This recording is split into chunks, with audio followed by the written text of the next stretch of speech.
So, what's up, everyone? Today I'm joined by Daniel Norris. That's me.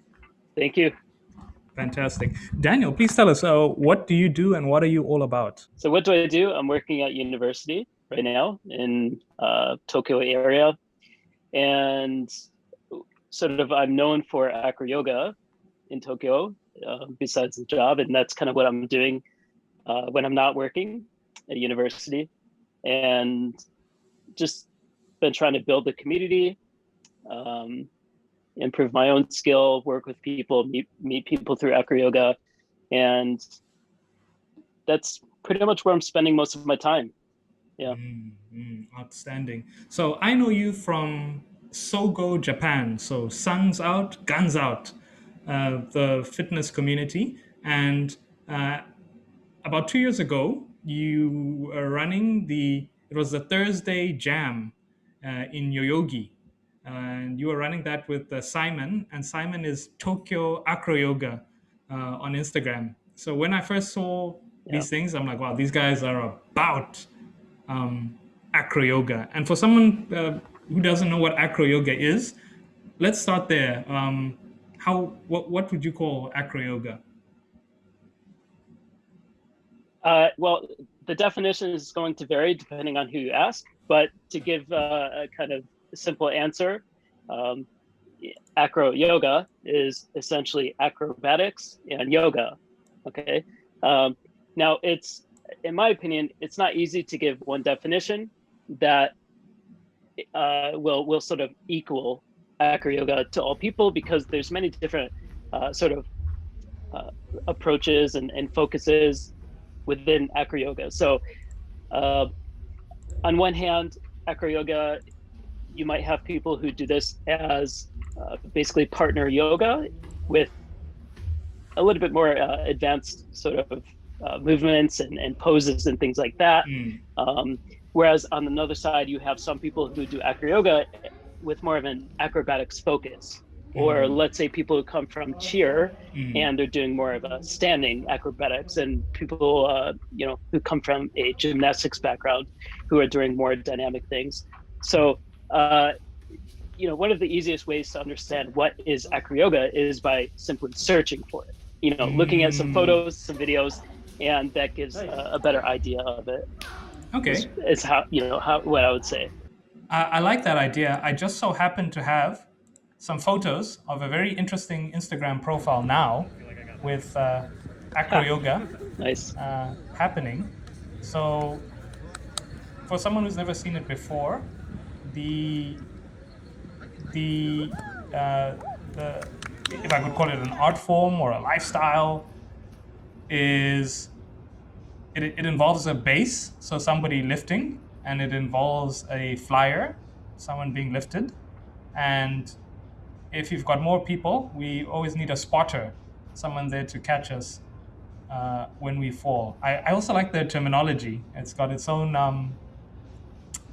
little rules, almost like Fight Club, but you can talk about it.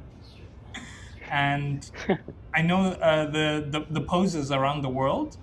Um, would you say they're set acro yoga poses that you kind of have to do to be an acro yogi, or is it do as you please? Uh, I no, I would not say there's poses you have to do because the reality is everyone is going to come into acro yoga from a different level, different background, and so to say that there's these certain poses that you have to do, it might not really make sense for all people, Mm, right? mm, Now there are certain poses and let's say some movements that are you might call like basic poses, standard sort of poses that a lot of people are probably going to start doing, mm, when they sort of start acro, but it's not like mm, something you have to do. mm, I wouldn't think of it this way. There's depending on your goals and what you want to progress to, uh, then from a personal standpoint, you will have probably certain poses and things that you do want to achieve as you progress. But I think that's going to be more of a personal thing, mm. depending on your own goals, what you want to achieve, that sort of thing. True. I think especially when you do it a lot, it's always tricky to articulate exactly is what it is you're doing, because it's just such an interesting combination of strength and flexibility and communicating with people, connecting with people, and you could almost write a Yeah. page description of what is acro yoga exactly. I mean, it's a lot of things, eh? Exactly. It's hard to put into words, right? Yeah. It's definitely very hard to put into words. Mm, Um, It's got elements of you know, dance. It's got elements of yoga. It's got elements of yeah, yeah, a little bit of everything. I know right, Victor, the Acro machine. When he was asked to describe it, he said he just calls it Acro because when you now mention yoga, you're thinking of chakras and breathing exercises, and right, right. um, yoga doesn't have Exactly. flows. It's just set positions, and Yeah, he was just yeah, like it. exactly. I mean, yeah, that's very true. And you will definitely meet some people who, they really don't, maybe they don't Mm, like the term acro yoga. mm, But mm, again, this is going to come down to, what your sort of how you are approaching the practice, right? Because you can definitely find people who are doing acro yoga as more of a bridge between yoga and mm, partner acrobatics, right? mm, Where they are focused more on the poses and things like that. mm, But at the same time, just as we mentioned earlier, there are plenty of people who they don't they don't think of any kind of connection between yoga and acro yoga, yeah. right? Not like yoga. You're doing more dynamic things, much closer to what you would call acrobatics, Mm, or in some cases cheer, mm, or other things like that. And so, uh, but I mean, the fact is, depending on which source you look at, mm, some people will, uh, a lot of people will cite Acro Yoga International, right? mm, Or like different organizations that started the movement. mm, And, the fact is they started with the word Acro Yoga, right? mm, And so there is some basis in it, at least in the origins. mm, But in any case, it really has expanded, right? And so now you do have many different types, some that have very little to do with actual yoga, mm, right? mm, mm, And so it's one of those things, in my opinion, that if you start talking about that, like, okay, is this acro yoga? Should it be called that? This is one of those discussions that could just go on and on and on forever, mm, depending on who you talk to, right? And so, my approach to it is, I just try to be flexible. yeah.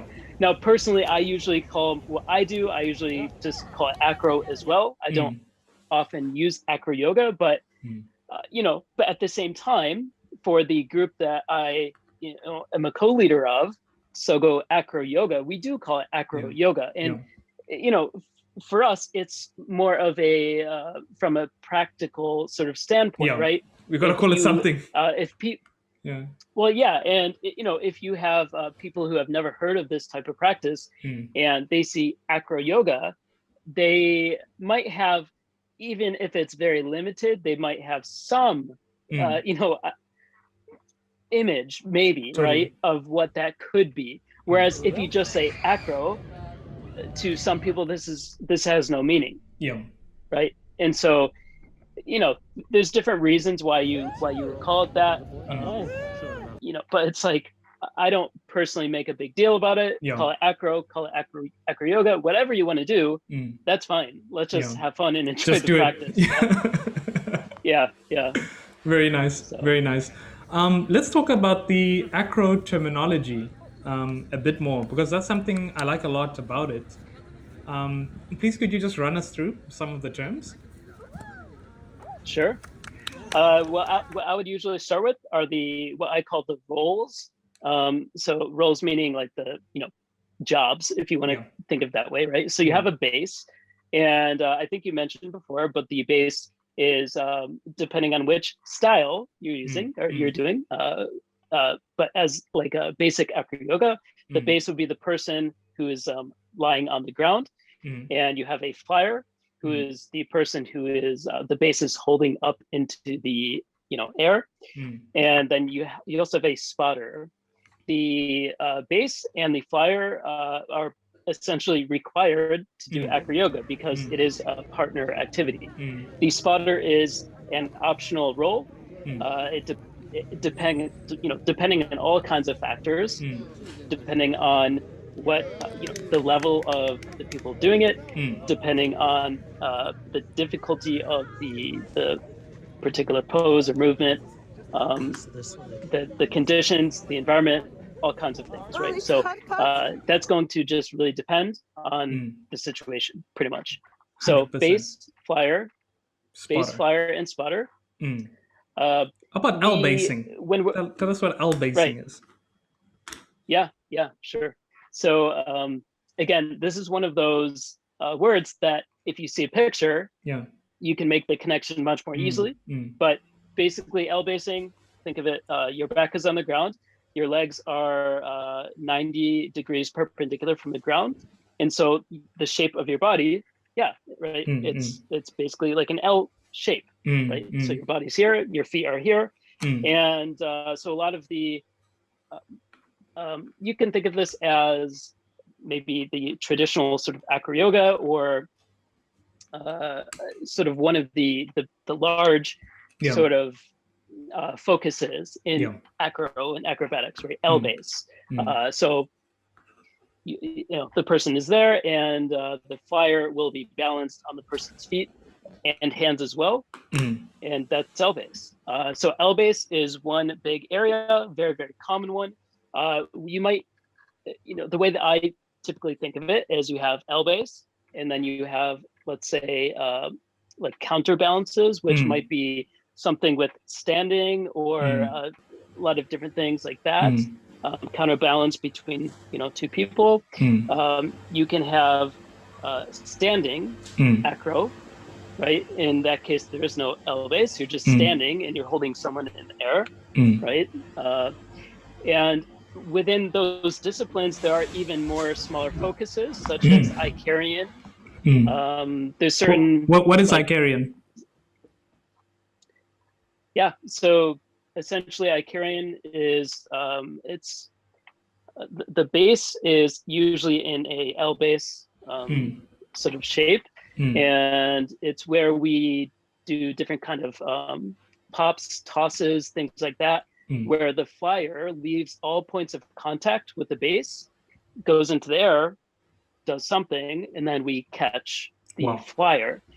So this is a little different than most L basing, where there's usually some point of contact, whether it's the hands or the feet or some combination of those things, right?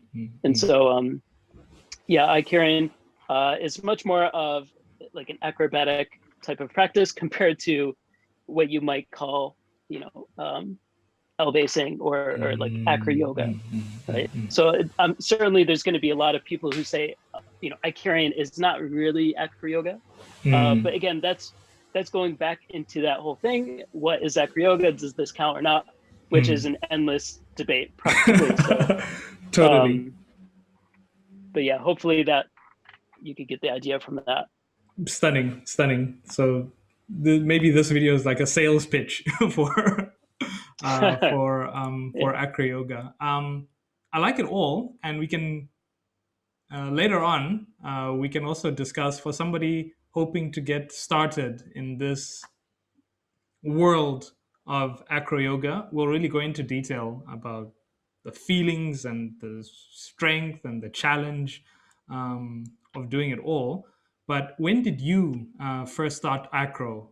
Maybe first, where did you first see it? And then why did you decide to jump in? Right. So I honestly, I don't know the exact year, but I've been doing Acro for about 5 years, maybe a little bit more.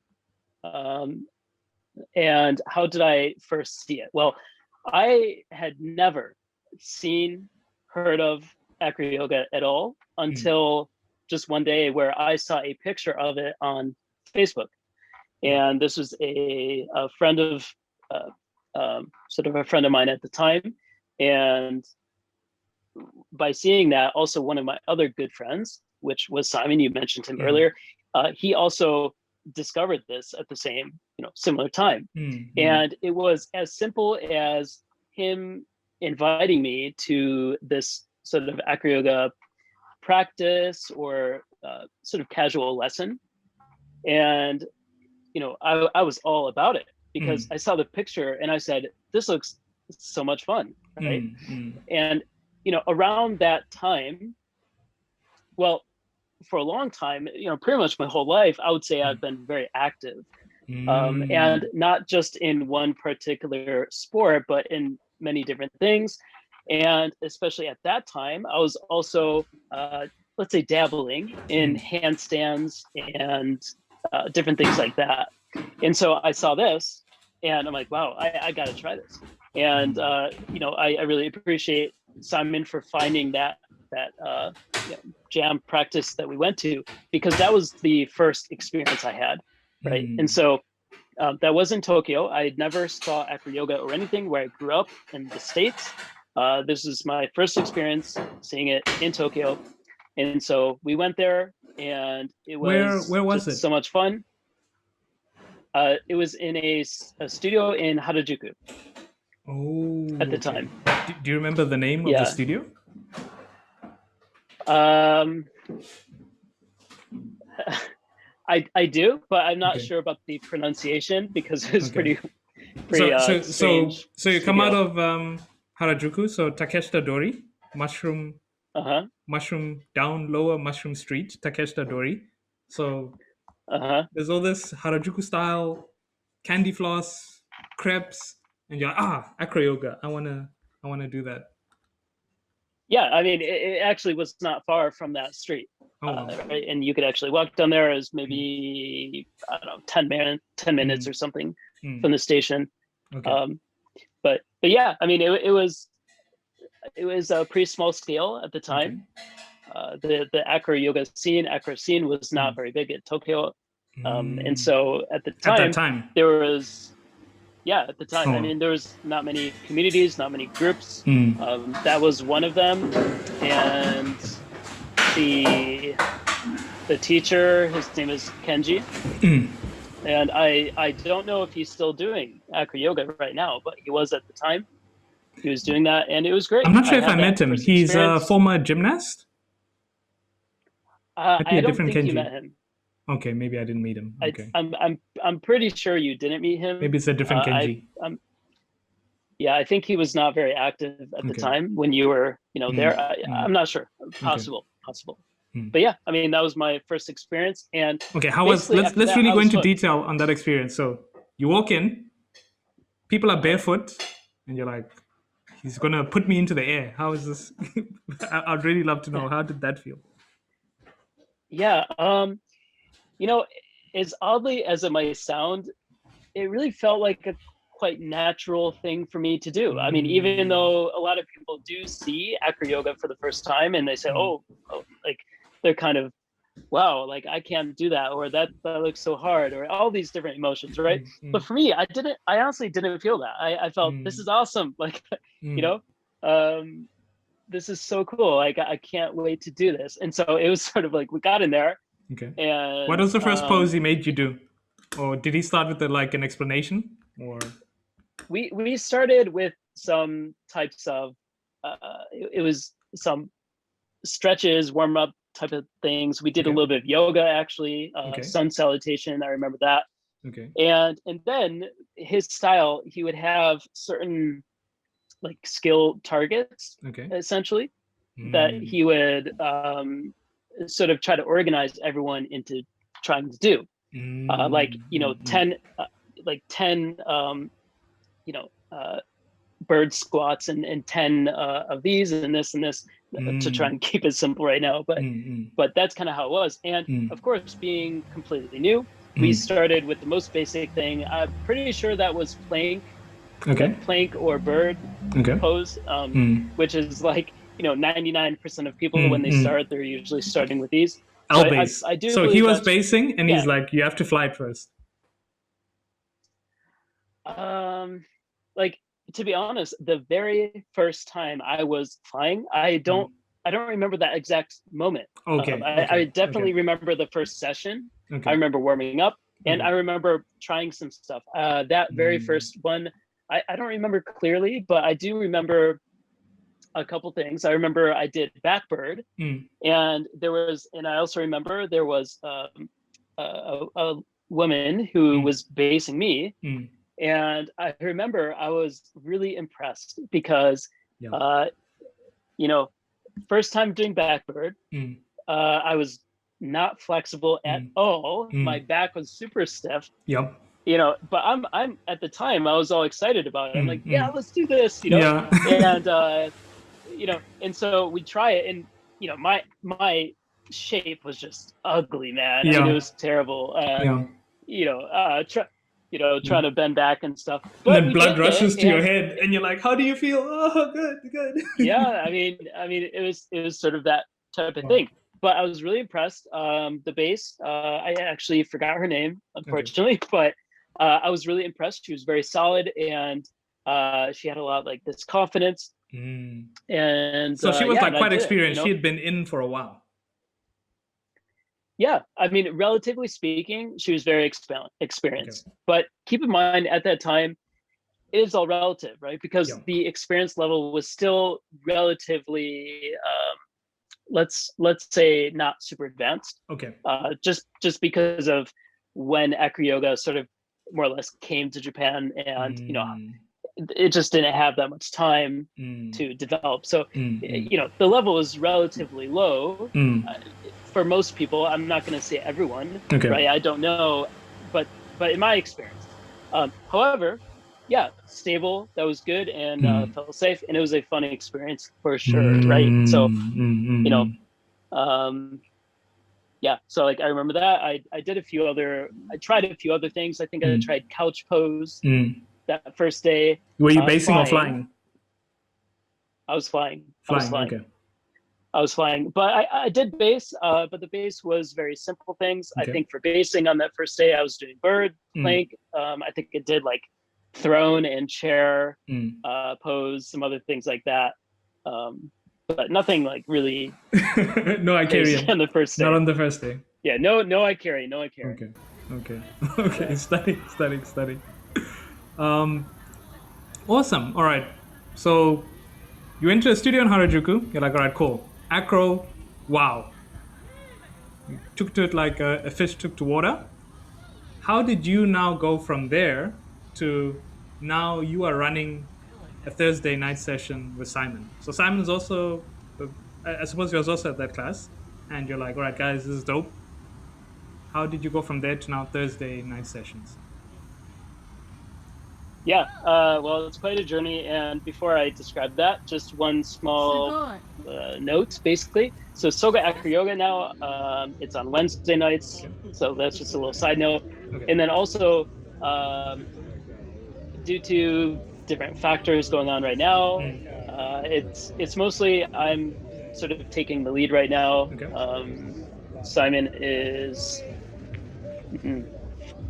not able to attend all of them, so it's sort of Wednesday nights, it's at a park near my home, and that's kind of how it's being organized these days, but it is still going on. Wow. Just, you know, throughout the years, it's sometimes changes dates and you know, days and things like that. So that's just a little side note there. How did I go from, you know, day one to where I am now? It's a journey. Yeah, it is a journey, man. But it's been a very fun one. So I really got hooked on Acro. And so for me, from day one, being consistent was pretty much no problem, because I always had the drive and interest and motivation to be, you know, basically practicing as much as I could and improving my skill as much as I could. Along this journey, it's been a combination of practicing on my own with a few members, practicing in big groups with jams, going to lessons, especially in my first 6 months, first year. I was going to lessons and jams and things like that. Studios, occasionally there were workshops that I joined, right, where we had, especially in those days, 5 years back, 4 years back, where we had visiting teachers, from abroad. Maybe every year we had this, maybe five or six times in a year, we might have some teacher come in and they can, teach us some more advanced things. Was So there was Kenji a the lot of one that happening. organizing to bring in these teachers, or it was that particular studio in Harajuku? Well, the answer to that question, it's not quite simple, because over the years, the people organizing different events has changed in different ways. Early on, when I first joined, a lot of the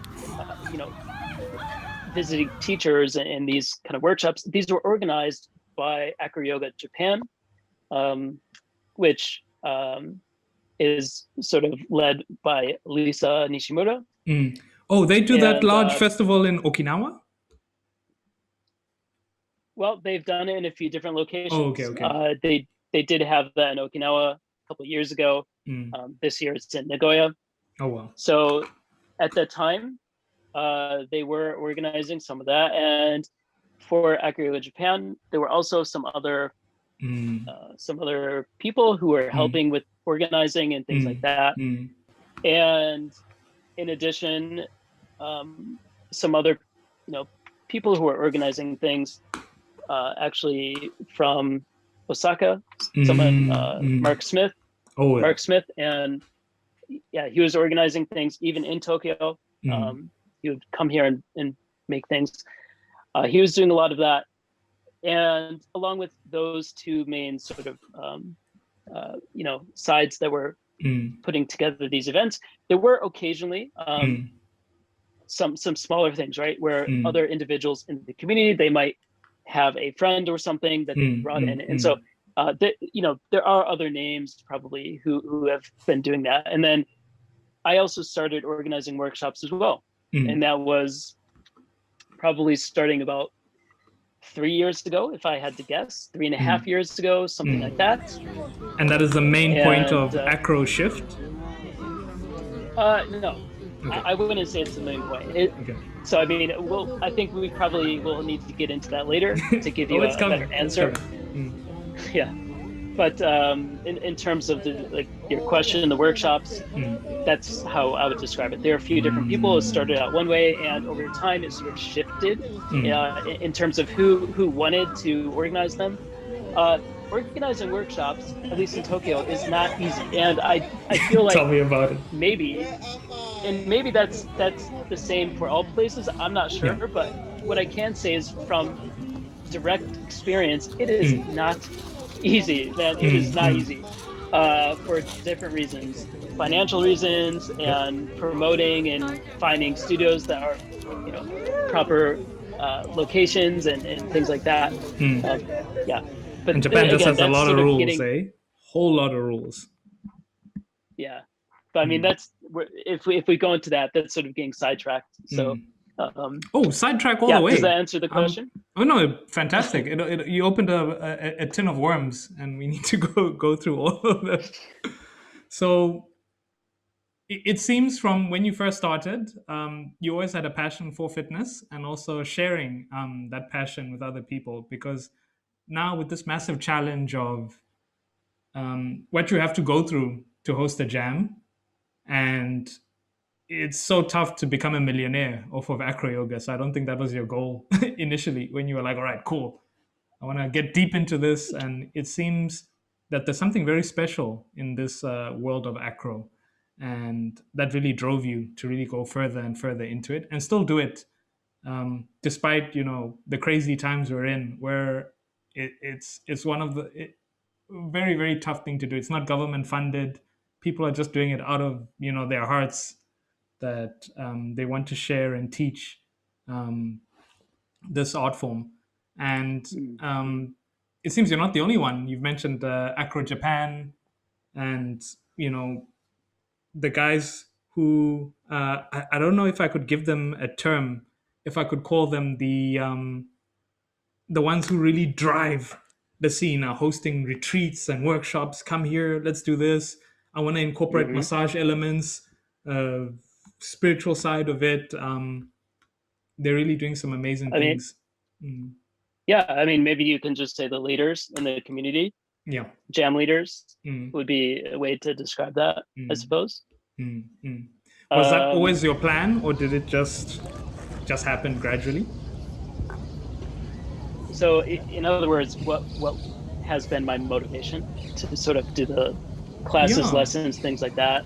yeah. Okay, Oh, yeah. thinking from when you first started, and now it's like I could call you one of the major driving forces behind the Tokyo, acro scene. If I had to call it that, if someone was in Tokyo right now and they're like, "Hey, Titch, I want to get into acro," I'll say, "Okay, go to his Instagram, head in that direction."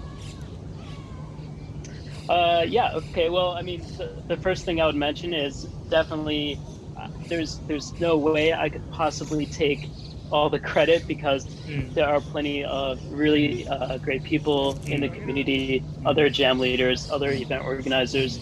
who have put in a lot of time, a Big lot of time. energy to give to the community, try to grow it. So I am just one person. There are Mm. many in here, and I would never want to say, "Oh, I did all this, but Yeah, myself or something." yeah. Right? That just would not be right. So Mm, there are plenty of mm, other people who have done a lot of stuff. Now, big time. why, why have I sort of gone in the direction I have? Mm, What has motivated me mm, to start SOGO Acroyoga and all of mm, these things? mm, Uh, I would say within 6 months of mm, starting Acroyoga. mm, It was pretty quickly for me, but within that time, my skill, I felt like my skill was not super advanced, but one thing I recognized, and I don't want to sound um, like boastful or something. mm, That's not mm, what I want to say, but I could recognize that, you know, I'm pretty good at this actually, in terms of like doing this mm, safely, mm. uh, doing it as a stable, safe practice. Yeah. I felt like, okay, I'm actually pretty good at this. It fits pretty well with how I am, my approach to the practice, and I think I have something to offer. Mm, mm, And um, there's sort of this long story, but at the time, Simon, who also is the co-leader of mm, SOGO Acroyoga, mm, um, he started to try and make it like a short story. Basically, he started a very small acro community for mm, himself, mm, and I had talked to him around that time, and I thought, oh, I kind of want to do this as well. mm, And so what mm, happened is at the very beginning of my story, within that mm, 6 months, I mm, ended up having this small community. This was before SOGO mm, Acroyoga. mm, This was before Acroshift, mm, and I called my community Acroyoga Plus. Okay, mm, mm. and I don't know if you know this story. Please Maybe share. not. Mm, Maybe not. Okay, so this was pretty early on. mm, The acro yoga slash acro scene in Tokyo is very small, mm, and the scene that did exist was very, very Japanese oriented, meaning that mm, it was, yeah, imagine a lesson, mm, mostly all Japanese, mm, only speaking Japanese, mm, that sort of thing.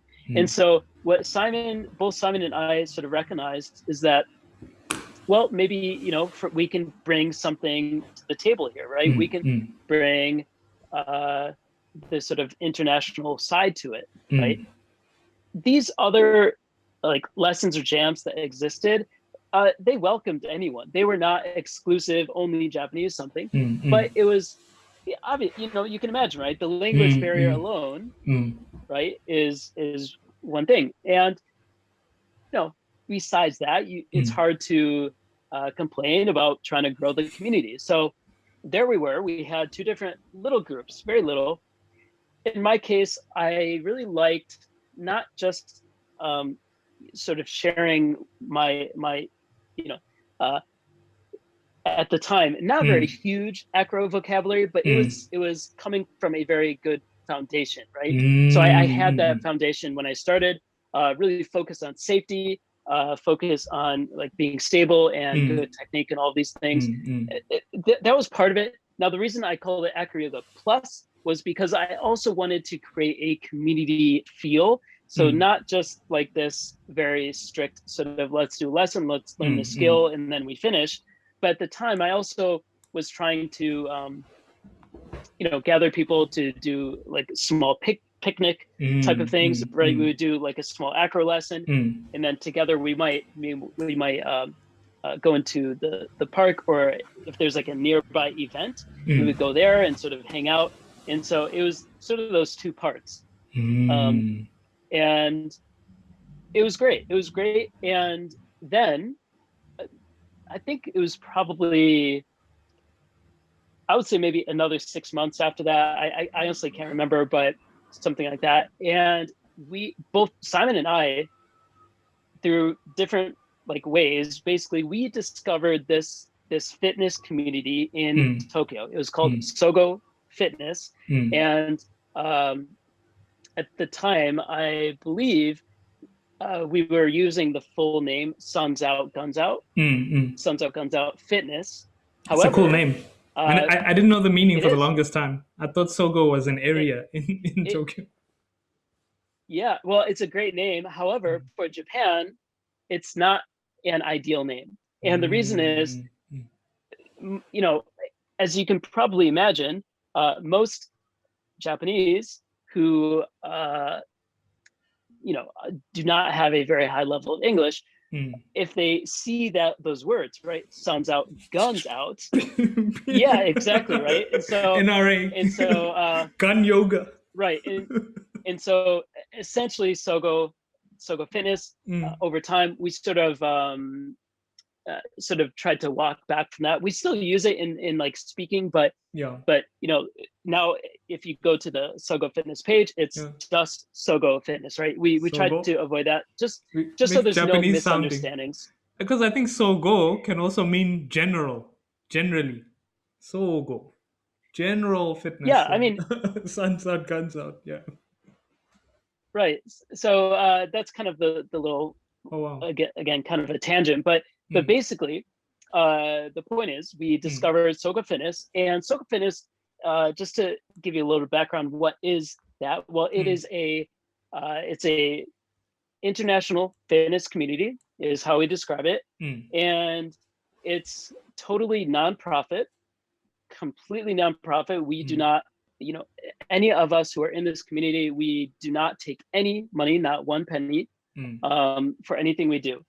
And so we found SOGO, and basically we met the other leaders who were leading different types of events, like different sort of activities, sports and things like that. Trail running, squats, CrossFit, the whole thing. Well, at the time it was very small, so there were not so many different branches of it.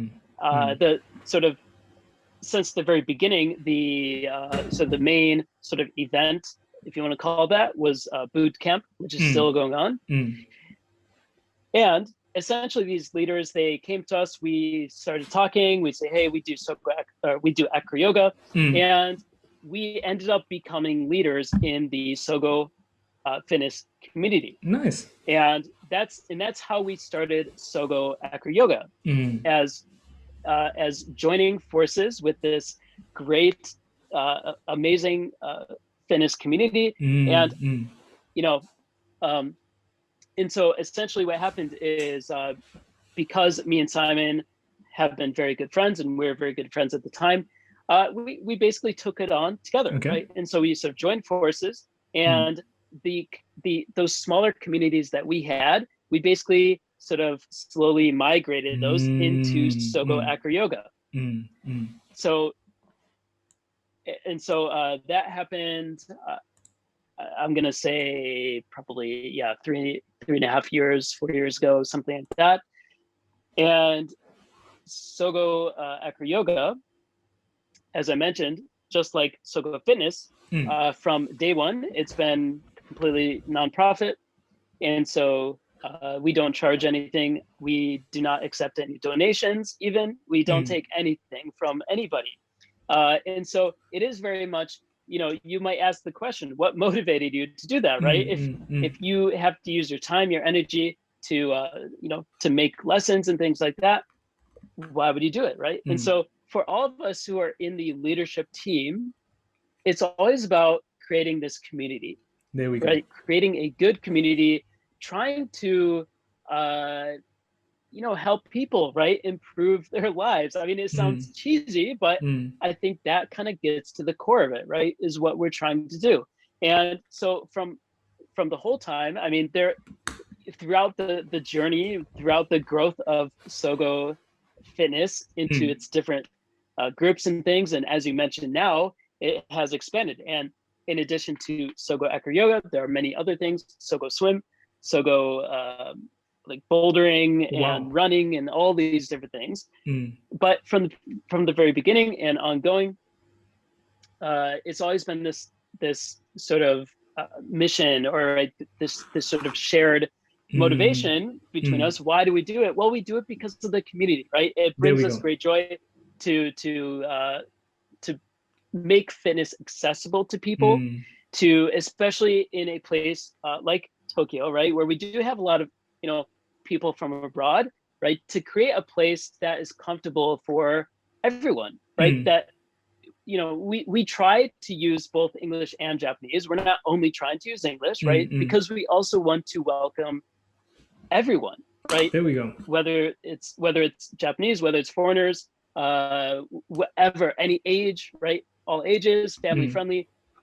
We've always tried to do that. And so, that's been a big part of the sort of the answer, right, to the motivation. It's being a part of this community, trying to build it.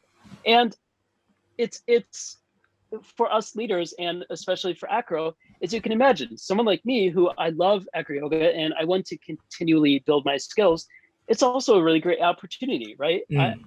Of course, because to develop my teaching skill, right? And Totally. working with many different peoples of many different levels and different personalities and all this, it's been amazing, So I also feel, honestly, I feel very blessed, and I feel very grateful for that opportunity. And SOGO Acroyoga, it's still going strong, and we're having a great time. The community is amazing. I mean, it's always shifting and moving around, and people coming and going, and new people and old people. It's pretty interesting, and how we approach the organization of the event and all these things, but it's still going strong. It's still good. So that has, definitely been a big motivation of like why I've, continually tried to do this, give back, so share as much as I can, and that sort of thing, right? Epic. Okay, so from here, I really want to transition to now the flows.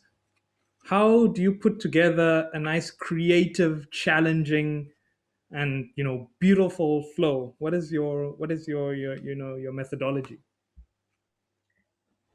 I think it starts with creating a good foundation between you and the person you're working with. And to do that, it's important to think of that practice or that flow as not just a physical thing, right? Okay. There's a very big mental sort of aspect, emotional aspect to it. And so, this is my opinion, but I think it's very important to always be thinking about not just the physical technique, but also trying to understand our partner, right? And trying to work with the partner in a way where we are helping each other, in a way that we recognize that that this is a shared practice, that I also need to learn about my partner, and where he or she is coming from, right? What their level is, how they are feeling on that day, you know, how much you know, energy they have for that day, and how their body's feeling, all these things, right? So it's not so much just, okay, so let's find this pose and this pose and this pose, let's put Let's together, do it. right? Yeah. Because that approach, like, let's just do it, it can be fun, right? But is it going to be, as you said, this like really nice, lovely, beautiful flow? Maybe, but maybe not. Yeah. And so for me, it kind of starts there. For me personally, it's like trying to understand my partner, those kind of things, right? And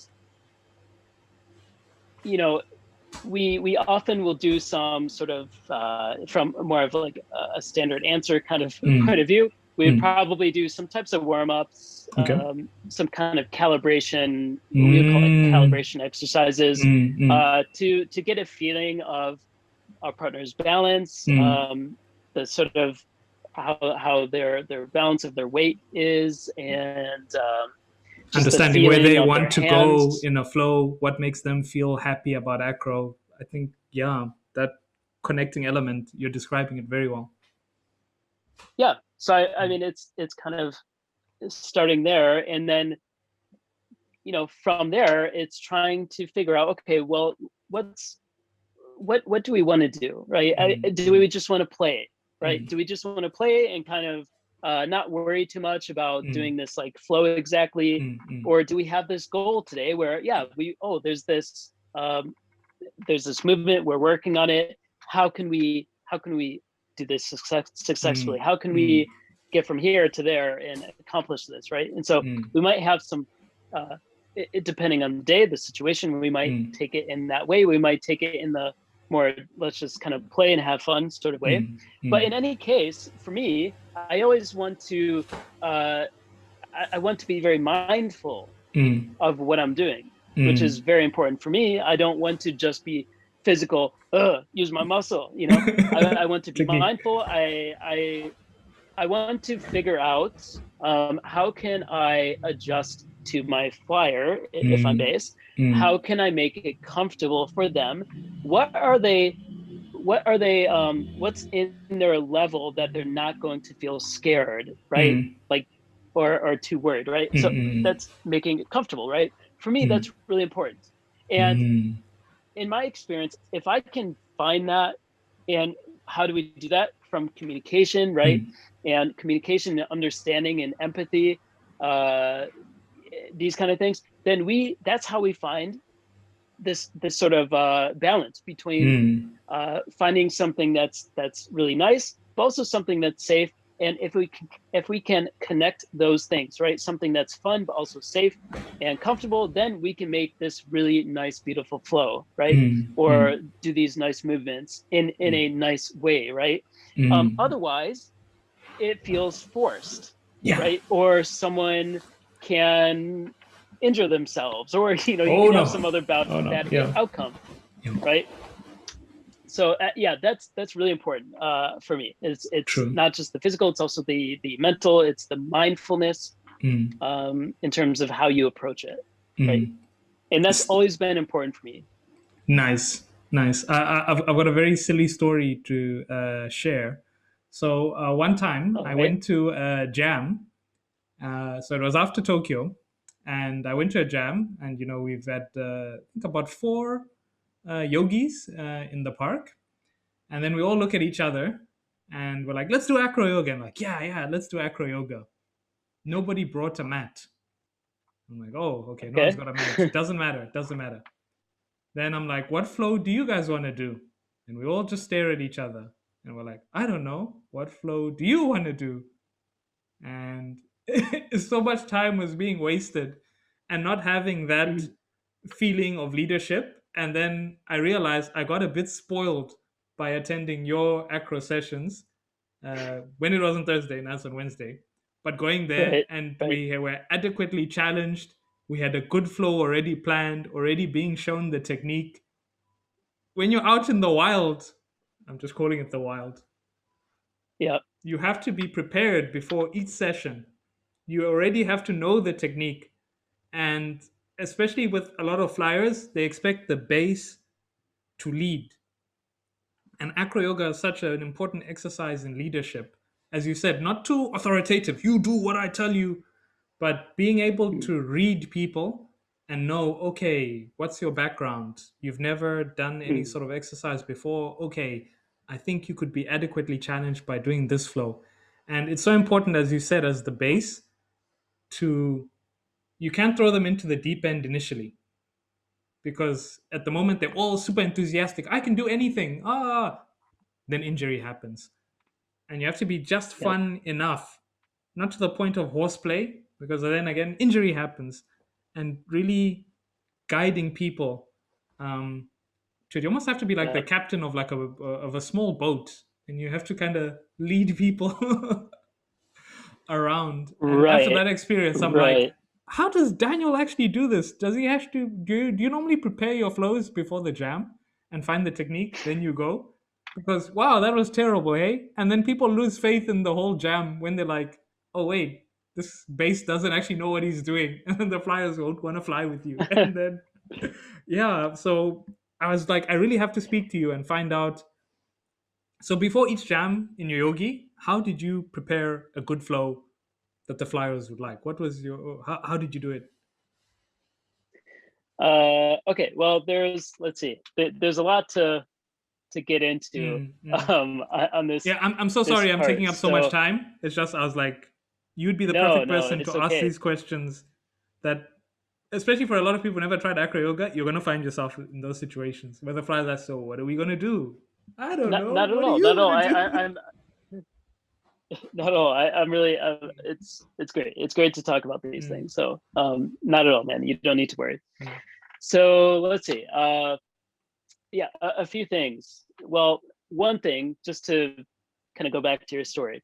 mm, What I would say is, when people are in that situation, right, where let's say there is no like jam leader or mm, teacher or something, mm, right, and you have people, maybe they're a bit shy, mm, right? So one approach is relatively simple, I think. You start with a question. You say, hey, okay, well, what's your experience? Like, what mm, kind of things have you done before? mm, And maybe they don't remember the names, right? If they're a beginner, you say, okay, well, have you done bird? And so you can ask, and maybe just by hearing, oh yeah, yeah, I did that, I did that. mm, mm, Okay, what about throne or something, or backbird, right? And so you can ask, you can sort of start this discussion, and they say, oh, I've done those things. Okay, well, let's start there, guys. mm, Why don't we can so do this warm up, we can get a feeling for it and take it from there, right? mm, And then one way you can expand from that is there's different variations you can often do, right? Which are small variations that make it a little bit new, but at the same time within the realm of possibility to do mm, safely. mm, You can also try things like connecting, right? So if you know, oh, I know bird, oh, I know throne. Okay, can we connect them, right? Can we go from bird to throne? Oh yeah, okay, well let's work on that. Let's work on mm, that transition, right? Or you say, well, I know side star and I know star. Okay, how do we go from side star to star, right? Can we do that? And so it's a way that even if you don't know some long flow or certain washing machines, mm, there's always something you can do, right? With mm, almost any level of people. mm, And, you know, okay, so maybe some people are thinking, is that going to be fun though, right? mm, Just doing bird, just doing easy things.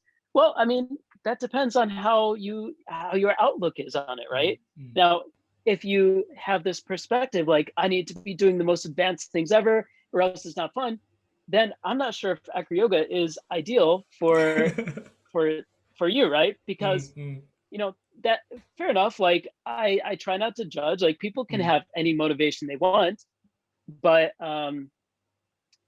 but I think there's something to be said about the basics, mm, honestly, right? Even if you have people like in your story where maybe you don't have a lot of experience, I think there's still a lot of good and fun that can be had from the most basic things, right? mm, And so for me, even if even though my level is relatively high, I would say now, I still get a lot of fun working with complete beginners, even though I'm doing bird, even though I'm doing chair, because I always see it as a way to, I always try to look at it as a way of like fun, both in the sense that I can bring joy to this person, but also for myself, right? I can say, well, this is a wonderful opportunity for me to try and be a little bit more stable, right? And I've never worked with someone with this specific kind of personality, so this is a good chance, right? Or this person is like really, really nervous, right? It's a good chance for me. It's a learning experience, right? And so there's always something I can find, no matter what the level is, or no matter how shy the people is, right? I think this comes down to being patient, which is like extremely important, I think, especially for a leader. Being patient and being welcoming and caring and having empathy. So that's just something I wanted to mention about your situation, right? Where if people are in that case, don't be afraid to go to the basics, absolute basics. There's nothing wrong with that, right? And you can still have a lot of fun doing it. So that's that first thing I would mention. To the second part, I think, of your question, how did I approach, preparing flows and things like that for SOGO Acroyoga, right? So if anyone's listening and they are curious, just a little context. SOGO Acroyoga. So SOGO Acroyoga, what I would call it is a session, is the best way I would describe it, as SOGO Acroyoga sessions, right? Used to be Thursdays, now Wednesdays. Well, traditionally, what we would do is we would start by everyone introducing themselves. Sometimes I would ask people to say something, like it could change every time, just so we sort of break the ice a little bit and welcome new people so they don't feel like too nervous about joining. I really like doing this. I try to do it. Right now, it's a little bit different situation. Maybe we'll get into that, but that's kind of how we started. Then we would do basically in most cases, we would do 2 lessons, like we'd split into 2 groups. So one group would be the first timer / maybe beginner, second time sort of thing. And then we'd have another group that was more of the intermediate. And so when you're talking about the flows and things, this was not for the beginners so much. This is more for what we would call the intermediate group, right? So there's sort of 2 things I would have to say about it. For the beginners, there are, over time, there's certain drills or warm-ups and things like that I found to be pretty useful. However, it does change depending on everything, the situation, how many people are there, all these things. So in terms of the first timer lesson, I don't really need to prepare something, because I sort of have some rough template that I can use that's useful. Now, for the intermediate side, it's much more complicated. There's not really a quick answer I can give you, because there's so many factors. There we go. Right? When you're thinking about what kind of what's something that's going to be fun for everyone, that is challenging but also safe. There we go. Answering that is very, very difficult. It's incredibly difficult, in my opinion. Now, at the time when we were doing this format, which we're not now, I'll get into that. But at the time when we were doing this format, as a co-leader between me and Simon, we would switch, right? So one week I would do the beginner lesson, Simon would do the intermediate. The next time we'd switch. And so that way, both not only for me and him, but also the community, we would get you would have a different experience, right? So Simon has his own approach, and I'm not really I don't think it would really be fair for me to try to explain how his approach is. I think it's his way. Want him to say that. Yeah. So what I'll say is I can say my way, which is my way. I will sacrifice excitement for safety. There we go. If that's necessary. if that's necessary. So when I'm thinking about what I can teach, I'm definitely thinking about safety first, and not safety, and also skill building, like foundation skill building, because there we go. Because especially with the SOGO Acroyoga community, you had and still have a lot of people who join from a place of like a casual sense of a practice, right? Where a lot of people are not going to be as hardcore as me, for example, where I want to train and I want to really focus on like all these details. Yeah. You have a lot of people who come and they don't want to go that deep into the practice. Maybe they've done it a few times and they just kind of want to play, right? They just want to do it, right? They don't come for a lecture on how to increase your stability by extension and things. They don't want that. Do it. They don't want that. So here's the big challenge, because I want that. I want to teach that, right? Because those kind of fundamentals just make, in my opinion, they make the community much stronger, safer. And so you can't argue against that, right? Let's make the community safer. No. Right? You're not going to have people who say that. However, is there a certain line where it does become, let's say, it's a bit too serious, right? Where people are sort of getting bored, and yeah, I guess there is, right? So this is kind of a long-winded answer to get to this, but how did I long-winded as we need to? Yeah, this has got to be the deepest talk on Acroyoga on YouTube. That is the goal. Yeah. Okay. Well, so basically, how did I end up creating these? Well, I would try to think about what most of the members have experience with, or what I believe they have. Right now, it wasn't quite 100%, because sometimes we have people, new people joining who have from around the world, but sometimes, right? And they have experience, but not in our community, right? So I did the best I could to think about, okay, what are some different movements and poses that people have some familiarity with? And then can I build on those? And also, can I add some new things that they're new, but sort of have some connection to an experience they had, right? And so it's not like something completely out of the blue that they have no idea how to do, right? And so that was always the challenge, like finding that balance between something that was fun and inspiring for people, but at the same time safe as much as it could be, right? You can't be 100% here and 100% here. All gas, no it's brakes. It's not possible, right? Go, yeah.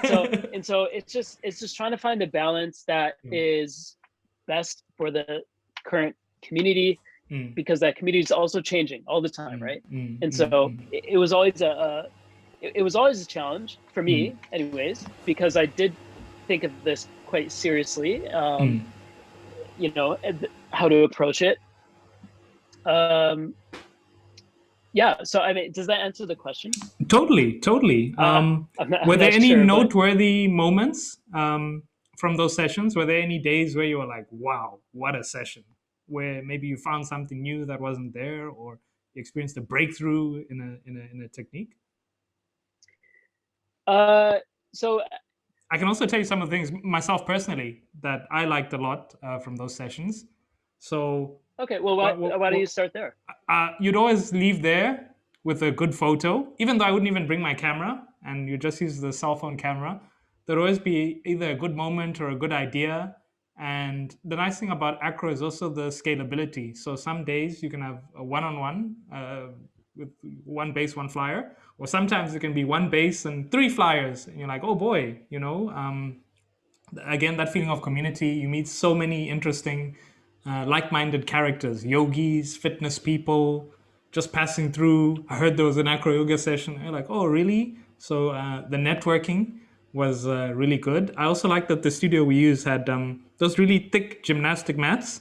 So as you said, that focus on safety. Yes. And as a beginner, if you can find a place with, especially a gymnastics area, I'd recommend starting there before moving to the grass and going, super hardcore, and just getting exposure to different thinking and different techniques.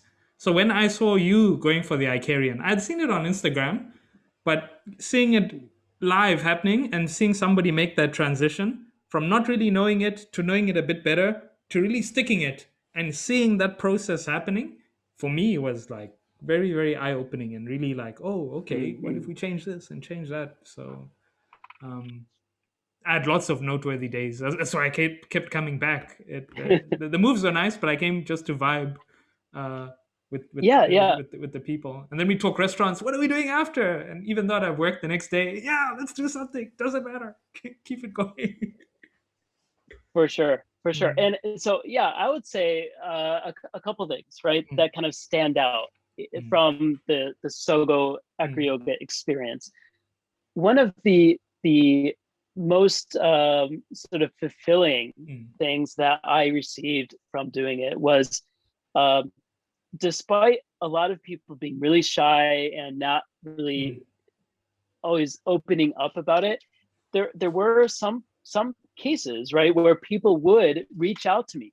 It might be by message, or maybe they would talk to me like after the lesson or something, and just show this like gratitude, right? They say, wow, that was such a fun, amazing experience.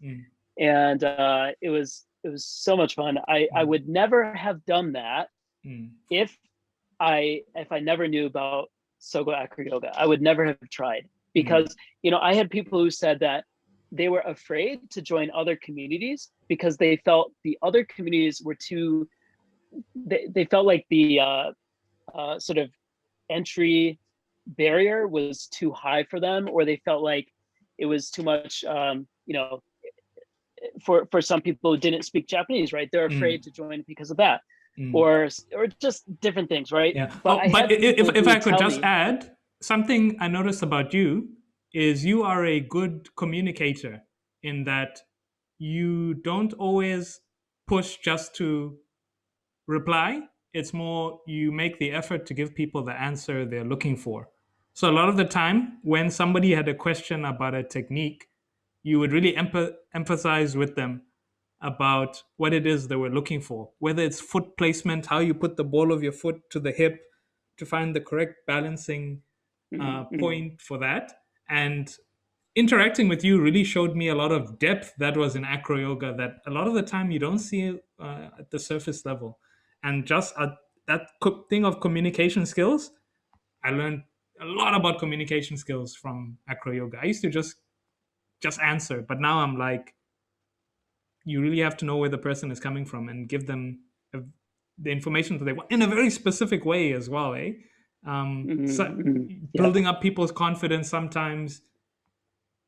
I never knew about that, It's a very big, exercise on relating to people. Yeah. This is another huge topic that we could get into, but I do want to just to kind of finish up what I was going to say about the moments, right, that were really kind of, important for me. Well, those moments, right, when the people gave me some feedback and they said, this is a great experience and I'm so happy I tried, right? And then also just the, not even just the acro, but the community. Like, there we go. It's amazing. It's amazing to build a community where you have people who are smiling, right, and laughing, and they're just having such a good time, and they're making friends, right? Like real Acrotherapy. People who made really good friendships through the community, and they maybe in any other context it would be very difficult for them to open up to some people, but for some reason through Acro they were able to sort of break through, right? So you had people like that. And if I think about our, let's say our anniversary jams, right, we would typically try to make some sort of special event, right? Like a little, like a mini performance thing, or like we typically try to make some kind of games and things like that. And you just saw so many people having a great time and laughing and smiling. And this is really, especially for SOGO, specifically, especially for SOGO Fitness and SOGO Acroyoga, it is all about community before anything else, really. I mean, even though, yes, fitness, we want to get in shape, but that's a part of it, right? Yeah. But our sort of our ultimate goal is let's bring people together. Mm. Let's promote happiness and Mm. people Mm. caring for each other, meeting people, laughing, smiling, right? And so that's kind of probably how I would answer the question. Those two things: Mm. the personal feedback I got, and also just seeing the community grow and build and things like that. Yeah, does that make sense? That was outstanding. I need to give you a big thank you for joining me for these lovely Zoom conversations. Sometimes it feels like an entire year boils down to one really good conversation that you've been looking for. It's my pleasure. My Yeah. pleasure. On that note, I think I think we'll pause it here. I won't say end it. We'll pause it here. There's still a lot of questions, but we could go all night. Yeah. Oh yeah. Mm, I could honestly. So Okay. anytime, we can do it again for sure. Definitely, definitely. I'm happy Next, to. when you're landing double Icarians, Daniel, we need to talk about that. We need to talk about it. How Double did you do icarians. that? I don't know Yeah. what that is. I So don't know you what that flip is, them two Tish, front but flips. And she'll flip twice, so and then she'll land. double flip. Double flip Okay. Icarian, no hands, just with one leg. Yeah, that could. All right. All right. Well, we'll see. We'll see. That could hopefully be the future of the scene. Okay, so thanks everyone. If you want to find the SOGO Acro sessions, if you want to connect to Daniel, I'm going to put all the links below. And if anyone has any questions about Acroyoga, I'll try my best to answer them within my ability. Please comment below. And yeah, I know the conversation seemed really intense, but don't be intimidated to start. Um, yeah, I think that's the only thing I've left to add. Yeah, just to mention on that last point, I'm glad you mentioned it. Definitely, even if people feel like this is intimidating, Mm, Acroyoga, I always tell people that you know almost anyone mm, can do Acroyoga at some level. Now, mm, it doesn't mean it's going to be the super advanced level, right? mm. But there are plenty of things that you know that are accessible to anyone. So yes, don't be afraid to try it. Please do. Just do safely and Mm, in mindfully, right? mm, mm. Is the key. All the way, all the way. Okay, and I think we'll end it there.